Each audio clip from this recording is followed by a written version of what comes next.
Kung napapansin nyo mabuti, ang Lectron natin ay ganyan kalaki ang kanyang pinaka velocity stack. Yan. Malaki yan. Ngayon, kung ganyan kalaki ang velocity stack natin, hihigop yan ng maraming hangin. Diba? Kung hihigop yan ng maraming hangin, dito sa parte na to, sa may shock, lalagyan natin dyan ng electric fan.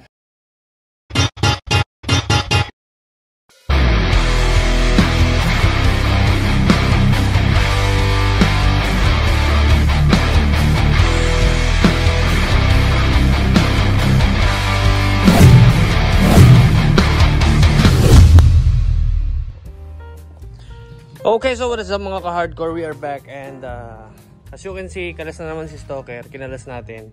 Kasi ibabalik natin yung kanyang radiator. Itong radiator na ito, para kay Stalker talaga yan. Tapos, binilhan ko siya ng panibagong radiator. Ito. Binilhan ko ito ng panibagong radiator kasi para hindi tayo nanghihiram kay Stalker. Kasi si Stalker kasi naman, naandar naman talaga yan. Gusto ko lang paandarin ito, kaya hiniram ko muna yung radiator niya, tapos ikinabit natin itong kanyang dual disc dati. Ngayon, since meron na siyang ganyan radiator na andito, hiniram natin kay Stalker, so paandarin ulit natin yan si Stalker. Ito, magkakameron siya ng radiator na kanya. Yan. Ngayon, ito yung ating pinamili. So i-unbox natin ito kasi ang sabi, kailangan daw may video ito pag ina-unbox para at least meron tayong proof na binuksan natin itong binili natin, di ba? So mamaya na mga yan, unbox muna natin isang mabilisan. Yan.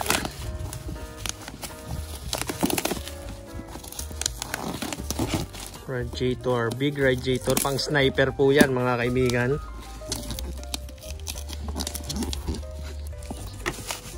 Ang in-order natin ay silver. Kung ataka nga ito, pinadala sa atin ay black. Hindi pwede yun. Kasi iba ang presyo ng black at saka ng silver. Huwag lang itong palapad. Kasi pag palapad do, kagulo na naman tayo nyan.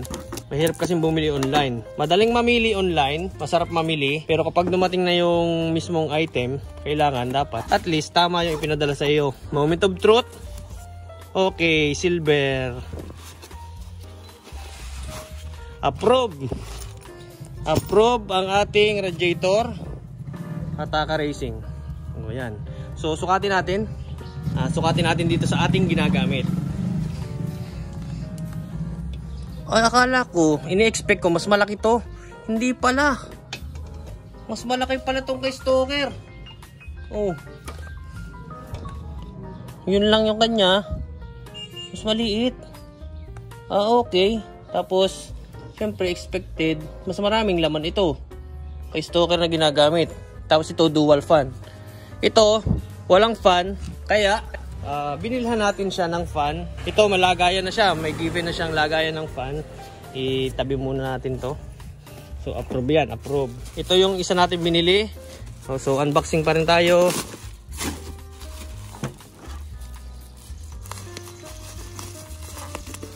So sa mga pagbili kasi ng parts, hindi na tayo masyadong nagkakamali.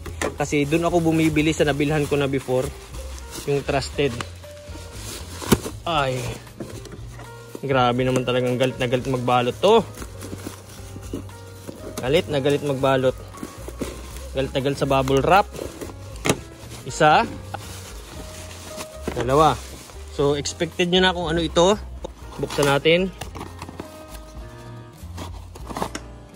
Course fan kasi ang radiator natin kapag uminit dyan sa traffic kailangan may radiator fan. Yan, so dalawa yan, isa para dyan at saka syempre yung isa ay pangalawa para dito. Yan, so gagawa na lang natin yan ng bracket na carbon fiber dito sa part na to kasi ito yan may tornilyuhan. Isang tornilyuhan dyan at saka isang tornilyuhan dyan. So pa letter L siya. Tapos lalagyan natin dito ng abang. Di ba? Dual fan. Depende pa rin kung hindi siya kakasya ng may fan na pabaganyan, hindi na natin ito ilalagay. So i-remain na lang natin siya na isang fan para pag kinabit natin ito, hindi siya nakatayo. Naka-slant siya ng kaunti. I-slant natin ang kanyang orientation. Okay, so isa pa. Meron pa tayong biniling isa pa. Ito. Okay. Ito yung pangmatindihan ng sikreto natin. So ito mga kaibigan ay fan. Fan pa rin. Pero malakas siya. Patulak na fan. Hindi siya pahigop. Ngayon, ang plano natin ay punta tayo dito sa kabila. Tanggalin natin to. And alisin din natin to kanyang upuan para makita nyong mabuti ang ating plano. Yan. Okay, so kalas na. Kung napapansin nyo mabuti, ang Lectron natin ay ganyan kalaki ang kanyang pinaka velocity stack. Yan. Malaki yan. Ngayon, kung ganyan kalaki ang velocity stack natin, hihigop yan ng maraming hangin. Diba? Kung hihigop yan ng maraming hangin, dito sa parte na to, sa may shock, lalagyan natin dyan ng electric fan. Simpleng electric fan lang. Pang common sense. So parang turbo siya ngayon. Kasi meron siyang additional push ng hangin. Kasi sa ganyan kalaking karburador, alam nyo naman na pag minsan may lumalabas dyan, di ba? Itong electric pan na itong maliit na ito, itutulak niya yung mga lumalabas na atomized na gasolina dito. Pag itinulak niya yan, sa part na yan, at ito, malakas ang hangin, lalagyan natin to ng controller, depende sa hangin niya. Meron siya, sa part na to, dito, lalagyan natin niya lalagyan na ng injector. Yung injector na yan ay nakalinya papunta dito sa ating fuel pump. Kita nyo yan, may abang tayong fuel pump. Tapos isang maliit na injector na pang Mio M3 o kaya ay pang Honda Click or anything na 10 holes or 8 holes na pang 125. Maglalagay tayo dyan ng panibagong abang para sa injector. Ngayon kung may injector dyan, pag nilagay natin ng injector yan, meron tayong fuel pump, tatakaw sa gasolina yan, mag-re-reach. Ngayon, kailangan natin yan para additional push ng hangin. Ngayon, mas malakas ang combustion yan. Kung mas malakas ang combustion yan, mas malakas yung power. Ngayon, iinit siya ngayon. Iinit siya. Masyado siya mainit, delikado. Kaya bumili tayo ng panibagong radiator. Ngayon, nung bumili tayo ng panibagong radiator, meron itong tangke. Yan, tangke na yan ay aakyat, papunta doon. Sprayer, ang sprayer natin ay dito nakatutok sa ating fan. Yan, yung sprayer natin dito nakatutok sa fan natin. It's either hanapan natin ang posisyon para magkameron tayo ng sprayer doon. So, ibig sabihin, ang paggagalingan natin ng gasolina ay itong Lectron, isang injector, at isang galing dito. Ano bang ilalaman natin dyan? Methanol po. Mix ng methanol at tubig. Yung methanol at tubig, additional combustion dito sa ating additional power. And at the same time, siya yung magpapalamig ng ating chamber. Habang lumalamig yung ating chamber, mas bumibilis siya. Okay? Isang simple explanation lang. Ngayon, kung hindi gagana yan lahat ng yan, tanggalin natin yan. Huwag natin paganahin si injector. Tapos itong si Lectron, i-remain natin yan. Yan. Yun lang naman. Simple lang naman kung hindi gagana. At the first place, malakas naman na siya. Tapos, kapag buo na yan lahat, pag okay na itono na natin, saka naman natin i-gauge sa 1000cc na supercharge. Kung lurso tayo sa ZH2, why not, diba? Diba? Okay, so yun lang plano natin. Simpleng-simple. So, tanggalin natin ito. Igabit natin yan kay Stoker. Ngayon, na meron na siyang radiator na kanya, ito kasi umaandar naman to.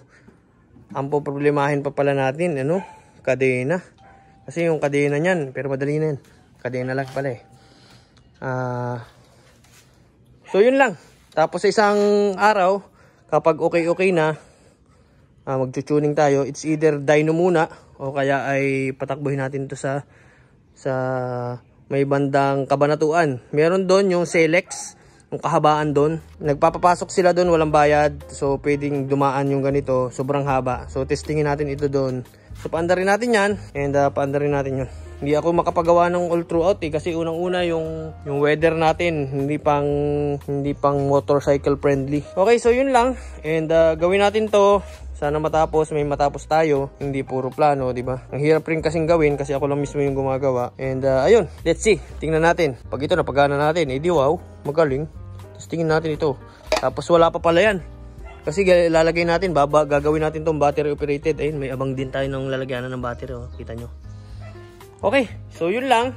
And hopefully may naintindihan kayo sa simple nating theories. Hindi po tayo mekaniko, hindi rin ako mismong totally karerista. Builder lang ako and natuto lang ako kasi naging inggit din ako minsan. Ngayon yung pagiging inggit ko para malabanan ko, di gumawa ako ng sariling akin. Okay, so I think hanggang dito na lang muna. And paki-like, comment, share, and subscribe na lang muna nitong video na to. And I will be seeing you next time. Bye-bye.